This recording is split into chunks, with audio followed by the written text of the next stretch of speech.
సాధారణంగా ఏంటంటే breathing difficulty, శ్వాస తీసుకోవడం ఇబ్బంది అంటాం. కొంతమంది ఏంటంటే ఈ ఛాతీకి సంబంధించిన నొప్పితో బాధపడుతూ ఉంటారు. ఈ రెండింటికి ఏమన్నా కోరిలేషన్ ఉందా అని మనం కానీ గమనించినప్పుడు ముఖ్యంగా గుర్తుపెట్టుకోవాల్సింది 2 లేదా 3 సిమ్టమ్స్ని, ఈ 3 జబ్బుల్ని మనం గుర్తు చేసుకోవాలన్నమాట.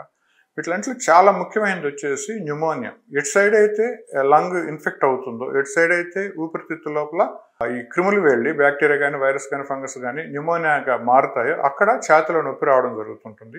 మనకందరికీ తెలిసిందే న్యూమోనియా లక్షణాలు ఏంటి? ఎక్కువ ఛాతీలో నొప్పి అనిపించడం, దగ్గు రావడం, కఫం పడడం, అలానే విపరీతంగా జ్వరం రావడం, శ్వాస తీసుకోవడం ఇబ్బంది. సో రెండో కారణం వచ్చినప్పుడు ఏంటంటే ఊపిరితిత్తుల పొరల్లో నీరు చేరినా, చీము చేరినా, అలానే ఊపిరితిత్తులు పగిలి గాలి బయటకు వచ్చిన అటు సైడు ఆయాసం రావడం, అట్ ది సేమ్ టైం చాలా పెయిన్ఫుల్గా కూడా ఉంటుంది అనమాట.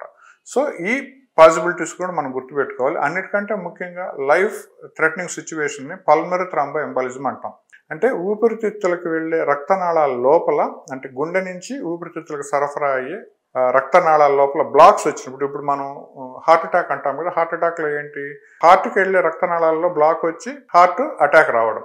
అలానే హార్ట్ నుంచి ఊపిరితిత్తుకు వెళ్ళే రక్తనాళాల్లో కూడా రక్తం గడ్డగట్టినప్పుడు, బ్లాక్స్ వచ్చినప్పుడు దాన్ని మనం ఎంబాలిజం అంటాం, పల్మనరీ థ్రాంబో ఎంబాలిజం అని. సో ఏ భాగం అయితే అఫెక్ట్ అయిందో, ఏ రక్తనాళం అయితే బ్లాక్ అయిందో అక్కడ లంగ్ దెబ్బతింటుంది అనమాట. దాన్ని మనం పల్మనరీ ఇన్ఫాక్షన్ అంటాం. సో ఎక్కడైతే ఆ ప్రాబ్లం ఉంటుందో దాన్ని థ్రాంబో ఎంబాలిజం అంటాం. సో పల్మనరీ థ్రాంబో ఎంబాలిజం వచ్చినప్పుడు మాత్రం విపరీతమైన నొప్పి, అట్ ది సేమ్ టైం సడన్గా వీళ్ళల్లో ఆయాసం వస్తుంటుంది అనమాట.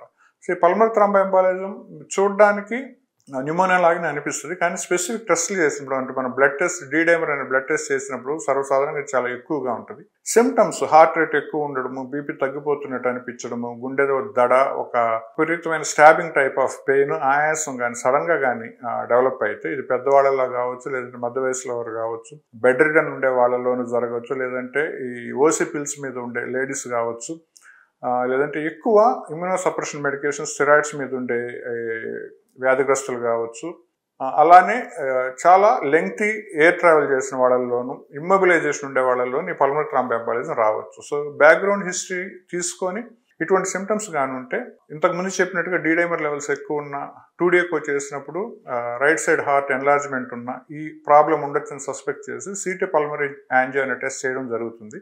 ఈ సిటీ పల్మనరీ యాంజియో అనేది గోల్డ్ స్టాండర్డ్ అనమాట. ఈ ఎంబాలిజం ఉందా లేదా తెలుసుకునేదానికి. ఒకసారి ఎంబాలిజం కానీ ఉంటే ఎలా ఉంది, మైల్డ్గా ఉందా, మోడరేట్గా ఉందా, సివియర్గా ఉందా, సెగ్మెంటల్లో ఉందా, సబ్ సెగ్మెంటల్లో అనేది మనకు క్లియర్గా ఆ యాంజియోగ్రామ్లో తెలిసిపోతుంది. అటువంటిప్పుడు ఏంటంటే వీళ్ళని అడ్మిట్ చేసి బ్లడ్ థిన్నర్స్ని, ముఖ్యంగా ఈ క్లాట్స్ ఏవైతే వాటిని మనం డైల్యూట్ చేసేదానికి, కరిగించేదానికి ఇంజెక్షన్స్ ఇవ్వడం జరుగుతూ ఉంటుంది. సో చాలా వరకు ఏంటంటే ఈ మెడిసిన్స్ని మనం ఇమీడియట్గా ఐడెంటిఫై చేసుకొని ఇచ్చినప్పుడు ఈ లైఫ్ థ్రెటనింగ్ సిచ్యువేషన్ నుంచి చాలా మందిని బయటపడతారు. సో ఈ 3 ఈ ఛాతీలో నొప్పికి, బ్రీతింగ్ డిఫికల్టీకి రిలేషన్గా మనం చూడొచ్చు. కొంతమందిలో ఏంటంటే ఈ ట్యూబర్క్లోసిస్ ఇన్ఫెక్షన్స్ ఉంటాయి. ఈ ట్యూబర్క్లోసిస్ ఇన్ఫెక్షన్ ఊపిరితిత్తులను ఎలా డ్యామేజ్ చేస్తాయో అలానే ఊపిరితిత్తు పొరల్లో నీరు వచ్చేటట్టుగా చేయడము, ఈ కొంతమందిలో నీరు కాకుండా చీమ్గా మారడము, ఎట్ ది సేమ్ టైం ఏదైనా రోడ్ ట్రాఫిక్ యాక్సిడెంట్ జరిగినప్పుడు, ఛాతీకి దెబ్బ తగిలినప్పుడు రిబ్స్ ఫ్రాక్చర్ అవ్వడం, అలా లంగ్ కంట్యూషన్ అని ఊపిరితిత్తులు గట్టిగా తాకినప్పుడు కూడా అటు సైడ్ ఛాతీలో నొప్పి రావడం, ఎక్కడైతే మనకి ప్రాబ్లం ఉందో అక్కడ. దాంతోపాటు ఏంటంటే వీళ్ళకి విపరీతంగా ఆయాసం కూడా రావడం జరుగుతూ ఉంటుంది. సో ముఖ్యమైన పరీక్షలు కానీ గమనిస్తే మనం ఛాతీది ఎక్స్రే, లేదంటే సిటీ స్కాన్లు అవసరమైనప్పుడు సిటీ పల్మనరీ యాంజియో, సపోర్టివ్ టెస్ట్లు వచ్చేసి మనకు బ్లడ్ పిక్చర్ కావచ్చు, లేదంటే డీడైమర్ టెస్ట్లు కావచ్చు, ఇవి చాలా ముఖ్యం. కొంతమందిలో ఏంటంటే డౌట్ఫుల్గా ఉన్నప్పుడు, వాళ్ళకి మనం కాంట్రాస్ట్ ఇవ్వలేనప్పుడు వీక్యూ స్కానింగ్ అంటాం. అంటే వెంటిలేషన్ పర్ఫ్యూజన్ స్కానింగ్ చేసినప్పుడు కూడా ఈ బ్లడ్ సర్క్యులేషన్లో ఏమైనా ఇబ్బంది ఉందా, బ్లడ్ వెజల్స్ ఏమైనా బ్లాక్ అయింది అనేది కూడా మనకు తెలుస్తుంది. అన్నిటికంటే ముఖ్యంగా ఏంటంటే ప్రాపర్ హిస్టరీ తీసుకోవడం, దాన్ని అనలైజ్ చేసుకొని సిమ్టమ్స్ని బట్టి వాళ్ళని ప్రాపర్గా వాళ్ళ డిసీజ్ని ఐడెంటిఫై చేసినప్పుడు ఈ ఛాతీలో నొప్పి, ఆయాసంతో కూడిన ప్రాబ్లమ్స్కి మనం చాలా వరకు ఏంటంటే సొల్యూషన్ ఇవ్వగలం.